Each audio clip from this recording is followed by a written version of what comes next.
हाँ तक हम कहेंगे अगर बहुत ज़्यादा रोग हो जाए, शरीर में बहुत बीमारी लग जाए, हम जीजियों से भी कहते हैं अगर चिड़चिड़ा प्रवृत्ति आ रही है, क्रोध आ रहा है, शरीर ठीक नहीं है, सिर में दर्द बना रहे, शरीर ठीक ना रहे, हाथ में एक बेलपत्री पकड़कर कुंदकेश्वराय नमः, कुंदकेश्वराय नमः, कुंदकेश्वराय नमः, कुंदकेश्वराय नमः स्मरण कर कर पत्तियां तोड़कर उन पत्तियों को सेवन करना प्रारंभ करो। धीरे धीरे आपको महसूस होगा कि शरीर एकदम हल्का हुआ और शरीर से रोग दूर हुआ। कुंदकेश्वर महादेव रोग का निवारण करते हैं। चलो फिर से बोलेंगे, 2 महादेव का नाम लेना है। पहला,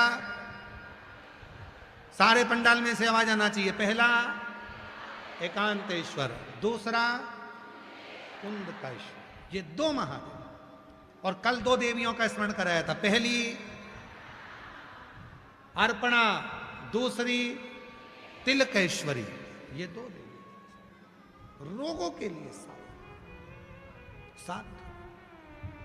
और उसी तरह से है कुंदकेश्वर महादेव। एकांतेश्वर महादेव के लिए एक और चीज का वर्णन किया गया। एकांतेश्वर महादेव के लिए अगर कहीं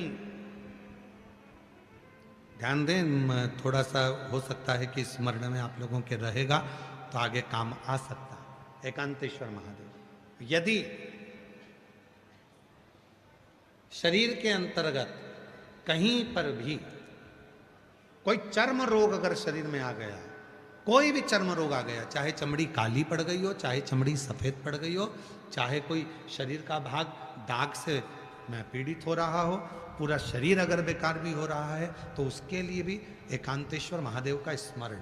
पर एकांतेश्वर महादेव का स्मरण तो है, पर जहां तुम एकांत में जल चढ़ाओगे शिव जी पे, साधारण जल तुम्हारी भले बॉटल में रखा हो, चाहे कलश में रखा हो, चाहे कैसा भी, और एकांत में कोई शिव जी मिल गए, वहां पर 5 वृक्ष की पत्तियों को, वहीं के जंगल में से 5 पत्तियों को तोड़ो, शिव जी को समर्पित करो, और अपनी बोतल में जल हो, कलश में जल हो, लोटे में जल हो, वो शिव जी को चढ़ाओ, और वो जल वहीं की वहीं अपने जिस स्थान पर आपको चर्म का रोग है वहीं बैठकर उसको लगाकर कुछ देर बाबा का दर्शन कर कर शिव का नाम जप करो। चाहे पंचाक्षर बोलो नमः शिवाय, चाहे षडाक्षर बोलो ओम नमः शिवाय, चाहे श्री शिवाय नमस्तुभ्यम बोलो, मंत्र का जाप करो और फिर उठकर चले जाओ।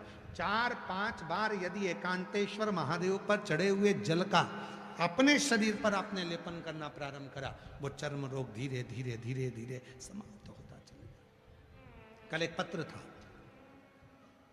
कल एक पत्र पढ़ा था, आप लोगों के स्मरण में होगा कि एक बच्चे को पूरा शरीर सफेद हो गया था। अगर वो बैठा हो तो हमने कल भी कहा था, अगर हो तो आज पूरा शरीर सफेद हो गया, चर्म रोग हो गया, चमड़ी सफेद पड़ गई। उस मां ने आखिरी में शिव का भजन, एकांतेश्वर महादेव का स्मरण करना प्रारंभ कर दिया। एकांतेश्वर, और एकांतेश्वर महादेव का ही कनेर का पुष्प भी काम करता है महाराज।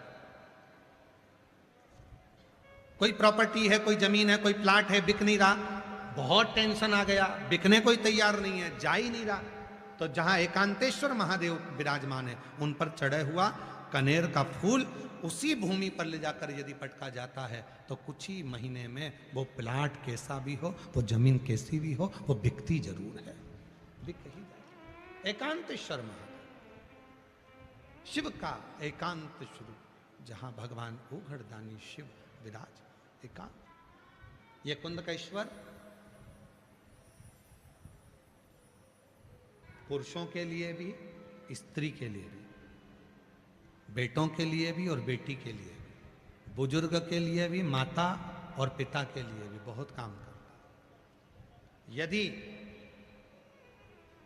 रजोधर्म से जुड़ी हुई कोई भी परेशानी होती है स्त्री के जीवन में, रजोधर्म से जुड़ी अगर कोई भी परेशानी है स्त्री के जीवन में, रजोधर्म बढ़ गया, घट गया, रजस्वला धर्म में तकलीफें आ रही हैं, तो केवल एक दुर्वा कुंदकेश्वर महादेव के नाम से शिव जी पे समर्पित करवाओ, घर के किसी भी व्यक्ति को भेज दो, एक दुर्वा शंकर भगवान को कुंदकेश्वर महादेव के नाम से समर्पित करवाओ और उसको उठाकर वापस बुलवाओ। दोपहर का समय हो, सुबह नहीं, शाम नहीं, तो मध्य दोपहर के समय पर उस दुर्वा को चबा चबा कर खाइए और उसके 15 से 20 मिनट बाद कुंदकेश्वर महादेव का नाम लेकर 3 बार आचमन कर लीजिए। रजो धर्म से जुड़ी हुई कैसी भी प्रॉब्लम होगी, रजस्वला धर्म से जुड़ी हुई कैसी भी समस्या हो, चाहे पेट का दर्द हो, चाहे कोई भी समस्या हो, कुंदकेश्वर महादेव के नाम से वो ठीक हो ही जाती है। दूसरी बार वो समस्या खड़ी ही नहीं होती। कुंदकेश्वर। उसी तरह पुरुषों के लिए भी कुंदकेश्वर महादेव का लीला का वर्णन किया गया। जब कई पुरुष लोग कहते हैं गैस अड़ गई है, यहाँ छाती में गैस फंस गई है, ऐसा लगता है यहाँ छाती में दर्द रहता है, ऐसा लगता है यहाँ फेफड़ों में दर्द रहता है, रात्रि दुखता रहता है, ऐसा पुरुष लोग कहते हैं कई बार कि छाती में दर्द रहता है, ये पीठ में यहाँ से यहाँ तक अकड़न रहती है, सो के उठो और यहाँ दर्द चालू हो जाता है। तो शिव महापुराण की कथा वर्णन करती है, एक कुंदकेश्वर महादेव के नाम से महाराज भगवान शंकर के ऊपर यदि चावल के 7 दाने अर्पित करे जाएं, 7 बेलपत्र अर्पित करी जाए और वही चावल का दाना और बेलपत्र लाया जाए, चावल के दाने को सुबह, बेलपत्र को मध्य दोपहरी में चबा चबा कर खाया जाए और केवल 7 दिन अगर उसका सेवन कर लिया जाए कुंदकेश्वर महादेव के नाम से, फिर आप 15 दिन के बाद तो जान दो, अभी हम आने वाले हैं भीलवाड़ा में, वहां सूचना देना कि शरीर में आराम लगा कि नहीं लगा। कुंदकेश्वर महादेव, 2 महादेव का स्मरण, कल 2 देवियों का स्मरण करवाया था। कौन कौन सी देवी थी, जम के बोलो जरा। पहले नंबर पर अर्पणा, दूसरे नंबर पर तिलकेश्वरी। आज 2 महादेव का स्मरण करवाया, पहले नंबर पर एकांतेश्वर और दूसरे नंबर पर कुंदकेश्वर। जो समझ गया शिव को, शिव। कई लोग ऐसे भी हैं जो नहीं समझ पाते। जैसे एक दर्जी बस में बैठकर जा रहा था, दुकान पे से फोन आ गया, भाई साहब, टेलर साहब दुकान खोल दी है, सफाई कर दी है, क्या क्या काटना है। अब वो दर्जी फोन पर बोला, तू हाथ काट दे मैं गला काट दूंगा। अब जितने बस में बैठे थे सब उठ के भग गए।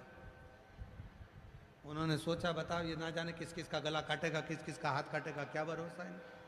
पर वो दोनों अपनी बात कर रहे थे, वो अपनी बात में लगे हुए। तो किसी किसी के समझ में आ जाता है कि हाँ कुंदकेश्वर नाम से क्या फर्क पड़ता है, एकांतेश्वर महादेव के नाम से क्या फर्क पड़ता है, भगवान शंकर के पिपलेश्वर नाम से क्या फर्क पड़ता है, बटकेश्वर नाम से क्या फर्क पड़ता है। किसी किसी को जब जब समझ में आएगा तब तब तुम जानेंगे कौन से नाम से क्या फर्क पड़ता है। सब नाम अलग है, सब नाम के सब भाव। और महाराज शंभु शरणे मांगू घड़ी रे घड़ी दुख का दया